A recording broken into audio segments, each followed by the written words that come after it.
कल आपका पूरा लेखन जिस तरह से आप भी आलोचकों के निशाने पर रहते हैं, उसके पीछे क्या वजह है हमारे दर्शक जान पाएंगे शायद। जी, आई थिंक मैं भैरप्पा जी को अपना आचार्य तुल्य मानता हूँ, क्योंकि उनकी बहुत सारी किताबें कन्नड़ा में जो आते हैं उनको पढ़ते पढ़ते हम बड़े हुए, और हमें पता था तब से कि ये एक ऐसे कर्मठ आदमी हैं और उनको बिल्कुल किसी चीज़ का डर ही नहीं लगता। अभी 94 साल के हैं, अभी भी वो उतनी ही बेबाकी के साथ बात करते हैं, जो बहुत ही आई थिंक रेयर चीज़ है।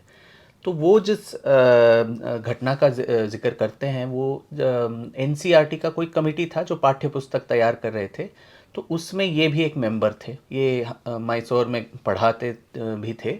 तो उस कमेटी में बहुत सारे जो जी पार्थसारथी नाम के एक जो डिप्लोमेट थे, वो उस कमेटी के चेयरमैन थे। तो उसमें क्लियरली मेंबर्स को ये आदेश दिया गया कि भारतीय इतिहास के जो अनकंफर्टेबल ट्रूथ्स हैं, जो सच्चाइयाँ हैं, जो लोगों को पचाने में मुश्किल होगी, उन सारी चीज़ों को हटा देना चाहिए, क्योंकि नेशनल इंटीग्रेशन, राष्ट्रीय एकता और सामाजिक समरसता इससे ख़राब हो जाएगी। ये शायद 1970 वाली दशक की बात है, जब इंदिरा गांधी की सरकार थी। तो इंदिरा गांधी की जब सरकार थी, आपको पता ही है कि उनको अपनी सरकार बनाने और बचाने के लिए वामपंथियों की ज़रूरत पड़ी। और वामपंथी हमेशा से जानते हैं, न केवल भारत में बट विश्व भर, कि सत्ता से उनको उतना लोभ नहीं है, परंतु लोगों के मन को हथियाना है। इंटेलेक्चुअल, कल्चरल, तो बौद्धिक हो या सांस्कृतिक क्षेत्रों में किस तरह से अपना कब्जा बनाए। वो ग्रामशी का थ्योरी जो है, वो इंटेलेक्चुअल टेक ओवर के बारे में ही है। तो यहाँ भी उन्होंने इंदिरा गांधी से वही कहा कि आप हमें शिक्षा मंत्रालय और संस्कृति मंत्रालय, ये इन मंत्रालयों पे हमारा अधिकार होना चाहिए। और ये मान भी गई, क्योंकि उनको सरकार बचानी थी। तो उसमें बहुत सारे ऐसे वामपंथी इतिहासकार भी थे उस कमेटी में, जो बोला गया कि ये खासकर जो मध्यकालीन भारत में इस्लामिक आक्रांता जो आए, जिससे भारत का जिस तरह से नरसंहार हुए, या मंदिर ढाए गए, या लोगों की बलि चढ़ी, धर्मांतरण हुए, उन सब के बारे में बात नहीं करना है। क्योंकि और वो वही प्रक्रिया पांडे जी आज तक चली आ रही है कि अगर किसी तरह ये चीज़ें हम बात कर लें, तो आज के समुदाय उससे आहत हो जाएंगे। अभी हम औरंगज़ेब को लेके इतना हो हल्ला हो ही रहा है पूरे देश में, वो छावा फिल्म के आने के बाद। तो ये वही मानसिकता है कि जो सत्य है, आपने कहा इतिहास को तथ्यों के आधार पे बात करनी है। जो इतिहास शब्द ही है, वो संस्कृत का शब्द है, जिसका अनुवाद ये इस तरह से हुआ था। तो जो जैसे हुआ उसको उसी तरह से प्रस्तुत करना एक सच्चे इतिहासकार का कर्तव्य है, ना कि ये सोचना कि अगर ये बता दें तो किसी को बुरा लगेगा, किसी का भला होगा। ये एक इतिहासकार का काम है ही नहीं। तो हम तो बेबाकी से ब्रिटिश साम्राज्य के जो जो दुष्कृत्य थे, राइटफुली हम उनको बताते हैं कि चर्चिल के चलते कैसे बंगाल में इतने सारे लोग फैमिन में मर गए वगैरह। तब हम ये नहीं सोचते कि भारत के क्रिश्चियंस को ये सुन के बुरा लग जाएगा, क्योंकि वो उसी धर्म से आते हैं। पर हम गजनी, घोरी और टिप्पू सुल्तान, औरंगज़ेब, तिमूर, इन सब के बारे में जब बात करते हैं, तो किसी तरह ये हमारे मन में ये गलत फहमी रहती है कि इससे आज के भारत के मुसलमान आहत हो जाएंगे।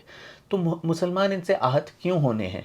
क्योंकि ये उनके कोई सगे तो थे नहीं। और आप ऐसा करने से आप खुद आज के समुदायों को इन आतताइयों या जो बर्बर राजा थे, उनसे आप ही जोड़ रहे हैं, आप उनको हाइफनेट कर रहे हैं। तो ये जो सिलसिला अभी तक चल रहा है, और बीच में अरुण शौरी जी ने एक एमिनेंट हिस्टोरियंस नाम का भी एक किताब उन्होंने लिखा था। उसमें उस समय का 1989 का शायद पश्चिम बंगाल के सरकार का एक सर्कुलर उन्होंने उसमें उद्धृत किया था। तो उस कमिटी, जो ज्योति बासु के ज़माने की कमिटी थी, उसने पूरे पश्चिम बंगाल में जो जो पाठ्य पुस्तक हैं स्कूल और कॉलेज और यूनिवर्सिटी के, उन सबको छांटे इतिहास के, और दो कॉलम उन्होंने बनाए। एक कॉलम था अशुद्धो, दूसरा था शुद्धो। तो अशुद्धो में ये था कि मोहम्मद गजनी आया, उसने सोमनाथ को गिरा दिया, फिर औरंगज़ेब ने काशी विश्वनाथ, मथुरा, ये सब जो जो उनके दुष्कृत्य थे, वो सब अशुद्धों में था। और शुद्धों में ये लिखा गया कि इस सब को हटा दो, इसको थोड़ा टोन डाउन कर दो, इसके बारे में ज़्यादा बात नहीं करनी है। तो इसके चलते जो विकृत तरीके से अपना इतिहास प्रस्तुत किया गया है, पूरा लेपापोती करके, जो सत्य है उसको न बोलना, ये हमेशा वही एक मिसअप्रहेंशन है कि अगर ये बोल लें तो इससे सामाजिक समरसता खराब हो जाएगी। मैं बार बार यही कहता हूँ कि आज के समुदाय, आज के मुसलमान इन सब के बर्बरताओं के लिए जिम्मेदार बिल्कुल नहीं है। तो इसीलिए हमें बेबाकी से इसको बोलना चाहिए और आज के मुसलमानों को भी ये बताना है कि ये लोग आपके हीरो नहीं हो सकते। औरंगज़ेब के जनाजे पे जाके आप फतिया नहीं पढ़ना है। उन्होंने पूरे देश पे जो जो जुल्म किए हैं उसके चलते हम उनको नकार नहीं सकते। इतिहास में जो हुआ, टीपू सुल्तान हो या औरंगज़ेब, आप उनको इतिहास के पन्नों से मिटा दीजिए। ये भी एक स्टुपिडिटी आती है। मेरे खुद के राज्य कर्नाटक में जब भाजपा की सरकार वहाँ थी तो ये बेवकूफ़ी भरी बात उन्होंने भी कही थी कि टीपू सुल्तान को इतिहास के पाठ्यपुस्तकों से निकाल देंगे। आप किसी को चाहते हैं या नहीं चाहते उसके चलते इतिहास नहीं बन सकता। अगर वो हैं और उन्हें जो जो काम किए वो किए हैं तो उसको बताना चाहिए आने वाली पीढ़ियों को, बिना किसी डर के, बिना किसी पक्षपात के।